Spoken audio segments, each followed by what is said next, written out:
Alright viewers, today we are diving into a piece of Fast and Furious history that fans have wondered about for a full decade. Furious 7 is remembered as the movie that gave Paul Walker a heartfelt farewell after his tragic accident in 2013. But the story you saw on screen was not the story that was originally supposed to end the film. And now, 10 years later, the truth is finally out. Let us walk through what Furious 7 was going to look like before everything changed.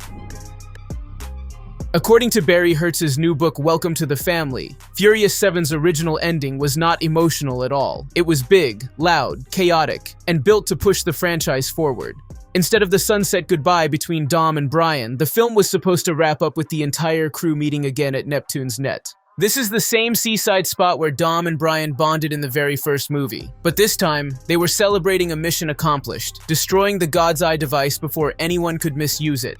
And here is the twist. In the original version, the crew does not hand the God's Eye back to Mr. Nobody or the government. Instead, right after receiving their official commendations, Dom crushes the device under his boot. He basically says no one should have this kind of power. It is a classic Dom move, only this time he is tossing away a globally important piece of tech the same way he tosses away a beer bottle. Then the team jumps in their cars and disappears down the Pacific Coast Highway. Dom even throws his rolled-up commendation out the window as everyone hits the gas. This ending even had an extra moment where the team throws a knife at a map and lets random chance choose their next destination. It was chaotic, playful, and full throttle, and it would have pushed Fast and Furious into a completely different direction. All right, let's get to work. But everything changed when Paul Walker passed away before finishing the film.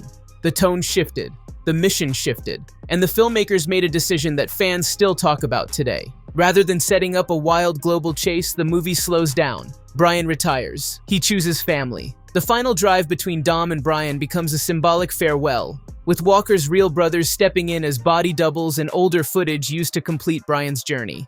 And that last shot, where the two cars split onto different roads, remains one of the most emotional moments in blockbuster history. You'll always be with me, and you'll always be my brother.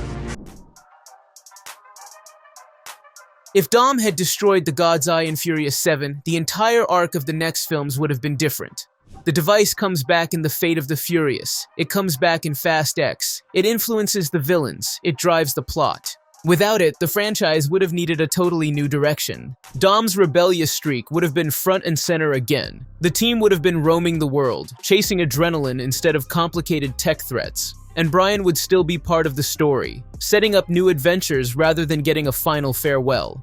It is one of those rare moments where two different versions of a movie feel equally strong. One was explosive, the other was emotional, but fate, in a tragic way, decided which ending would become the one fans remember. That wraps up today's deep dive into the alternate ending of Furious 7.